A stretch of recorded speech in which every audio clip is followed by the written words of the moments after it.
abanye ngikhathazekile ngezindlu zabo ngoba ngibonile ukuthi sengozini izindlu zabo. Manje ke labo engazi kufanele kusheshe kusuke bona qala laba ukubonakala ukuthi basengozini kakhulu. Amakhulukhulu entsapho afudusiwe kwindawo ezithile kwiphondo laKwaZulu-Natal emva kwezikhukhula zakutshanje ezishiye umonakalo ongathethekiyo. Shompo, my first fruit of the womb. You changed my world and gave me a new title called Mom. Banqatyiwe namhlanje abantwana bomzi omnye nababhubhe kwintlekele yengozi yemoto ethutha abantwana besikolo neyenzeke kuhola wendlela N12 ekuruleni ngomvulo.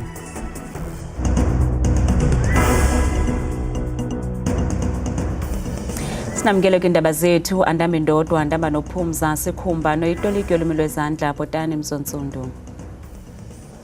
Kulubaphathiswa yaKwaZulu-Natal umnumzana Thami Ntuli utyelele indawo ezithwaxwe kanobom zizikhukhula kweliphondo ekwahlola nemeko abantu abahlala phantsi kwayo kwindawo abafudukele kuzo.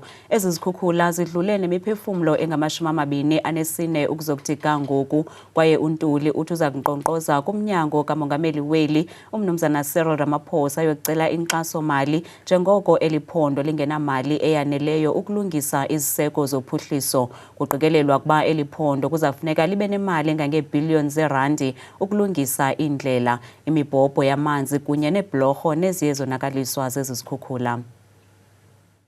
Inkulubaphathiswa yaKwaZulu-Natal umnumzana Thami Ntuli utyelele ezinye zendawo ezithwaxwe kanobom zizikhukhula kweliphondo.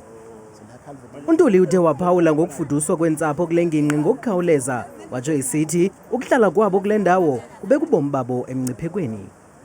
Engakuphawula ukuthi abanye ngikhathazekile ngezindlu zabo ngoba ngibonile ukuthi sengozini izindlu zabo. Manje ke labo engazi kufanele kusheshe kusuke bona qala laba ukubonakala ukuthi basengozini kakhulu. Khona nje bengitshengisa nje la sekugubheke kakhulu umhlabathi ngaphansi. Lo muntu lo uyabona ukuthi manje ngase ibuye nje imvula vele izoqala kancane elele ebusuku siphinde sibe nenkinga. uNtuli uqhube walumkisa uluntu luhlala ngaselunxwemeni lomlambo ukuba lungaphosi inkunkume emilanjeni nanjengoko oku kuthi kuphazamisa inkqubo yokuhambisa amanzi. I think there are two things. The first one being what people residing around rivers do to throw the refuse into the river that blocks the drainage systems. That is the first important thing, and also the issue of maintenance of the infrastructure.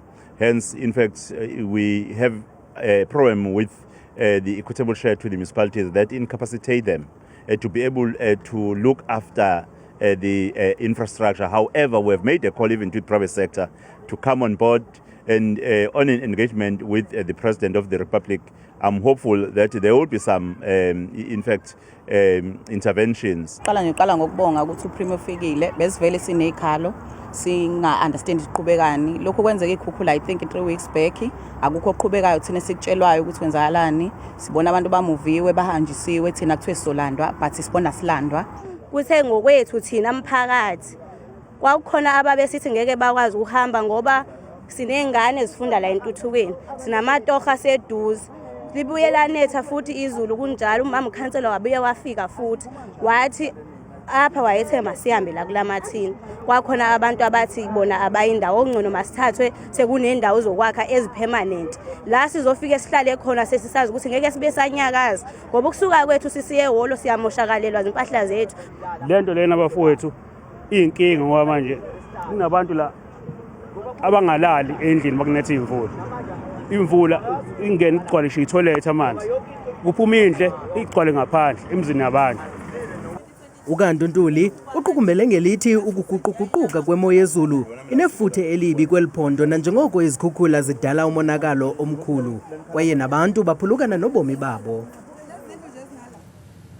Banqatyiwe namhlanje abantwana bomzi omnye nababhubhe kwintlekele yengozi yemoto. Le ngozi yenzeke kuhola wendlela N12 ekuruleni ngomvulo. Lamakhwenkwe azalwa kunye asutywe kukufa ngethuba esiya esikolweni eBenoni. Umama wabantwana uye wababulela ngokumenza eyona nto ibalulekileyo ukuba ngumama wabo. Umama kaKhethelwe Zulu noHlompo Mufokeng uthi abantwana bakhe Uzobakhumbula ngendlela ebebemthanda ngayo. Ukuthethe oku kwileta efundwe ngethuba kuqhutywa umngcwabo. Hlompo, my first fruit of the womb. You changed my world and gave me a new title called Mom. I thank God for choosing me and trusting me to be your mother. It was an honor and joy to raise you. Ketelo, my sweet last born, the hugger, the kisser, the happy chappy, forever joyful. Your humor brightened up my dull days. You were my calm in my life storms. Umhlobo lamakhwenkwana uthi wophukile moyeni. Losing my friend makes me feel very sad, but this reminds me of the story of Joseph in the book of Genesis. I know losing your boys is the worst thing that can ever happen, and it makes you feel alone. Please remember that in the same story, it always says the Lord is with us. Utata omkhulu walamakhwenkwe uthi aba bantwana ibingathi ngamawele. Mkhethelo Zulu, Mhlompo Mfukeng. Bayalamana bafana laba. Kodwa ukuzwana kwabo bokungathi ma twins ungathi vele bazwale sikulunye. Yebo bona bakhuluma isingisi ke. Mkhulu, at school we are playing football. Can you please come and assist us to practice? Ngithi yes abafana bami, but thank you mkhulu. Ophuma kwicandelo lezithuthi zabafundi uthi baza kuluxhasa usapho lwabantwana. We as the province gets, known as Gauteng Education Transport Services, the Ekurhuleni region, the Beto associations, we will always be here for the families of the lives of the 4 children that we have lost in this tragedy. Abantwana abasindileyo kule ngozi bafumana inkxaso yasemphefumlweni. Usapho abahlobo kunye noxa bentatheli edukileyo Aseris Busiso Ndlovu kunye neqabane lakhe uZodwa Mdluli bacela uncedo kuluntu ngokubanzi ngokubakhangelisa esisibini sele kuphele inyanga baduka kwaye oku kwenzeka kumaphondo ohlukeneyo. Mapolisa athi akabikho umuntu oseleze ngaphambili enyanzelisa ukunikwa isixa semali. Nangona kunjalo amapolisa kunye neNational Press Club babhengeze ukuba nabana ongaza ngaphambili neenkcukacha ezingakhokelela ekufumanekeni Busiso Ndlovu noZodwa Mdluli uza kubuyekezwa ngemali engange-50,000 rands. Inkonzo yesipolisa kunye neqela lamaziko osasazo asakhangela intatheli nomseki kanomathotholo okwe-intanethi iCapital Live SA 99.0 FM uAseri Sibusiso Ndlovu nowagqityelwa ukubonwa ephuma kwindawo asebenzela kuyo eDenlin Mall eMamelodi ngentsimbi yesithandathu malanga ngosuku awaduka ngalo. Ingxelo zithi umlingani wakhe yena uZodwa Mdluli wagqibela ukubonwa kwiphondo laseMpumalanga. Abahlobo neentsapho kunye namapolisa bathi iphulo lokukhangela esisibini alikaphumi naziqhamo okuzawutheka ngoku. Mortuaries have been searched, hospitals have been searched, and other places of interest have also been searched. We have since come together with the National Press Club to raise some funding. We have since secured about 50,000 rand, which we are now offering as a reward. Amapolisa athi akukabikho bantu abanyanzelisa ukuba kuhlawulwe isixa semali esithile kumba wesisibini. From where we stand with the police, they've given us surety that so far there isn't any money that is being withdrawn. In fact, there is a salary that he received on his bank account and is still as it is.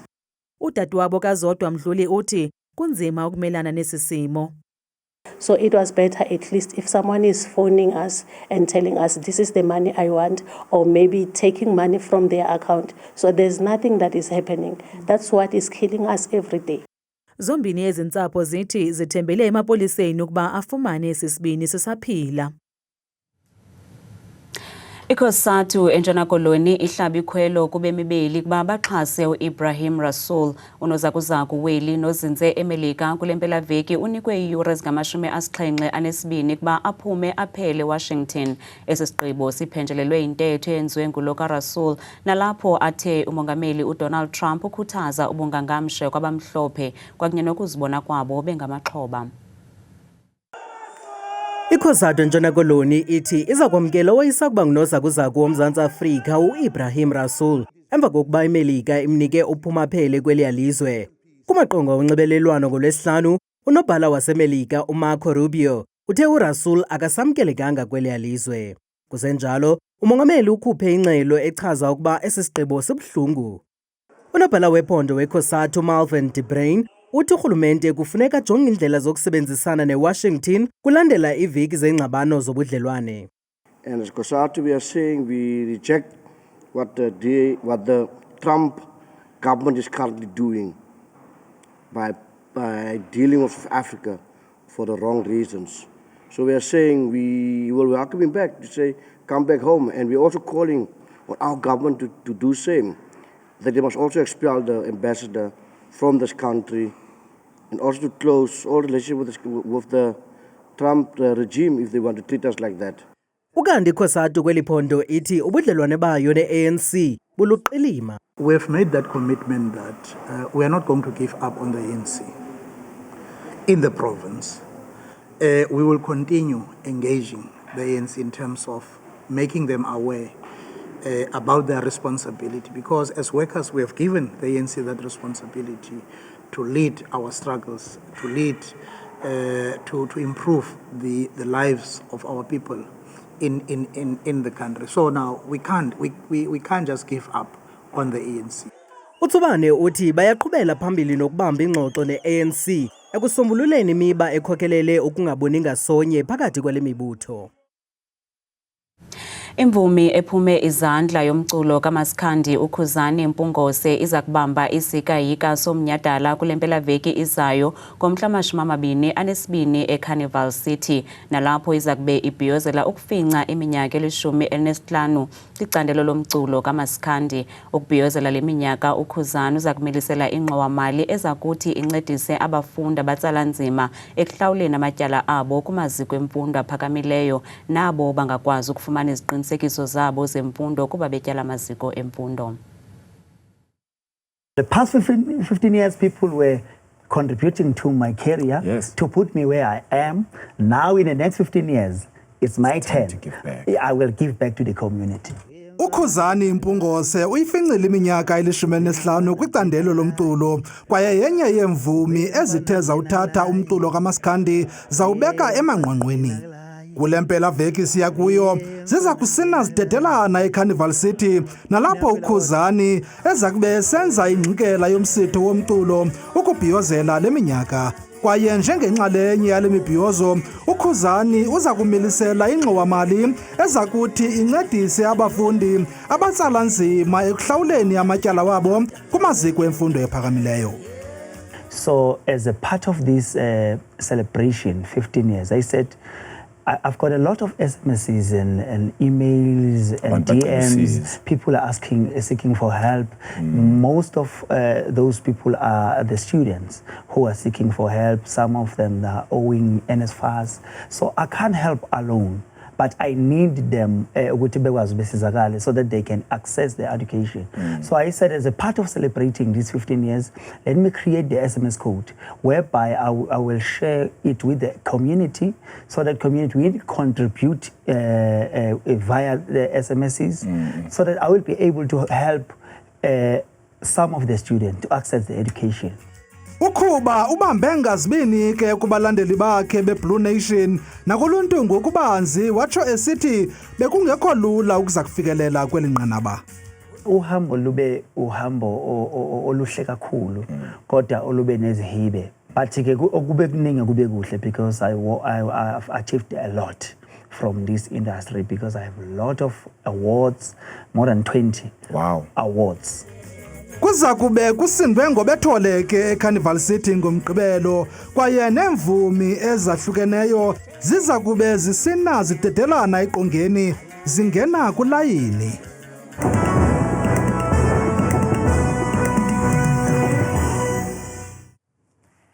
Ube ke madikela noncuthu kwideska yendaba ndiyakubulisa nawe mbukeli wam apha ekhayeni kwamkele bethuna qongeni lam lemozulu mna ke igama lam ndinguThabile Makapela mna ke ndikwasebathenjini mvanje nantsi imozulu siye sivuleke mbukeli ekhaya kaloku siphawule ke ngawo umfanekiso wethu wokuqala esiwubona apha emva kwam futhi okugxilisa ngamandla kwiziganeko zakutshanje apha kaloku eMzantsi Afrika futhi siqhubeke kakhulu ke bukela imvula sikhatshwa zindudumo nje phantse konke naphaya ephondweni ngokubanzi futhi lase-Free State phaya koMpumalanga naseGauteng futhi ngamandla koPretoria ekuseni nazo ke zomvula sikhatshwa zezo dudumo kakhulu nje yonke intsasa nge-16 baqhube beluvala kwakhona futhi usuku ku-22 degrees wona ke amaqondo akhumbukele ekhaya phansi naphezulu kweluqala nqa iphondo kuphi kusempuma koloni njengaphakathi eBurgersdorp busekomane eVetlisi phaya naselinge ko-Alvani futhi ku-12 degrees naphaya empuma elaphondo busemthatha kwasekuseni bevuswa kaloku lishumi nje nesithathu yona ke imozulu phaya ephondweni kumbindi kuse-Freystata apha kakhulu phaa futhi kumantla koSasolburg kwasekuseni futhi kuyanetha kuyaduduma kuyabaneka nje yonke laa ntsasa ngalo ke mbukela ekhaya lokhu elo shumi nje elikhatshwa sisithathu chunam ngokubanzi phaya ephondweni nasentshona koloni ngamandla futhi kwimpuma namazantsi olaphondo njengaphaa kwiindawo ezifana nako-Oudtshoorn ekuseni kwakhona futhi nge-19 kanti xa beluqukumbela belusoka beluvala usuku lwabo ku-27 degrees masichikhumbukele ekhaya njengokubanzi phaya ephondweni futhi lase-Northern Cape ngomso ngamandla futhi kwintshona ko-Springbok kwasekuseni phaa bevuka kamnandi ngo-14 futhi okucunga nje yonke namva kwemini kutshise mpela ngorhatya ku-30 degrees nantsi bethuna imozulu phaya ephondweni elise-Northwest apha eMzantsi Afrika njengaphaa kumantla futhi koTosk ekuseni kunganetha kubaneke mpela futhi ngo-17 wehle njalo futhi napha kaloku koMoruleng noFreiburg kwasekuseni nge-15 ngokubanzi bethuna kaloku baphila ngolu hlobo phaya ephondweni naseRhawutini apho sikhoyo ngalo mzuzu phaa kwindawo eziphakame kakhulu kweli phondo Bonkonspread Soweto phaya Germiston kaloku kuyanetha kakhulu phaa ko-Rondebult yonke nangingqi naphaya eJohannesburg ngeshumi nje elikhatshwa siseni bukela ekhaya masithi chu ngokubanzi kwakhona phaya ephondweni elikumantla apha eMzantsi kupha kaloku ephondweni laseLimpopo ngomso phalaburwa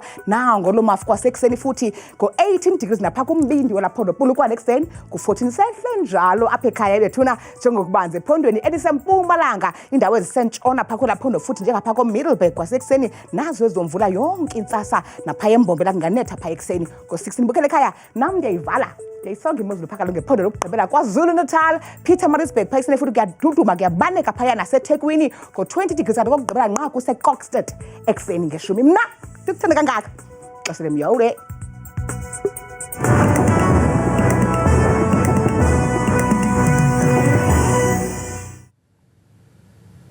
Namhlanje abo baphala phambili kwi-surfing bebebonisa ngezakhono zabo kwi-SA Open of Surfing ePollock Beach eGqeberha.